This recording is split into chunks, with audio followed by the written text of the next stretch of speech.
দুপুরে রান্না বাড়া হইলো দাও হ্যাঁ হয়ে গেছে গা এরপর বারো বারো দুপুরে রান্না কমপ্লিট। আজকে চাউলগুলা খুব ভালো জানোস। ঝরঝরা হয়েছে ভাতটা। হ্যাঁ ভাতটা ঝরঝরা হয়েছে আর ও। চাউলটা ভালো, সেন্টটাও খুব সুন্দর বেরিয়েছে। ও।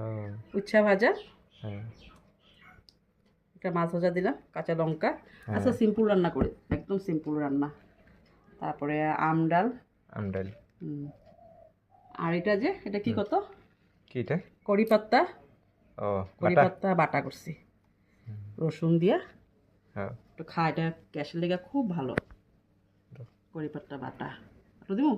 হব হব হব। কড়ি পাত্তা বাটাটা আগে খাই লবি। হুম।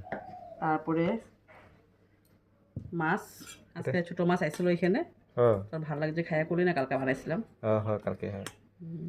একদম মাখা মাখা করে বানাইছি। সর্ষা একটু জিরা বেটটা একদম মাখা মাখা করে। এটা আমাদের ঝোল দিলে ভালো লাগে না, না তুইও ভালো পাস না খাইতে, তাহলে এইভাবে মাখা মাখা করেই রান্না করছি।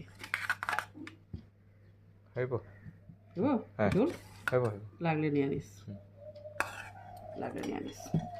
তারপর তুই কালা করলি না আম চাটনি পাতলা করে বানাইতে। হ্যাঁ পাতলা ভাল লাগে। হ্যাঁ এরকম পাতলা, একদম পাতলা বানাইছি। আম টক এটা। হ্যাঁ আম টক মানে একটু মিষ্টি দিছি, ঝাল ঝাল মিষ্টি আর কি। হ্যাঁ ঝাল মিষ্টি।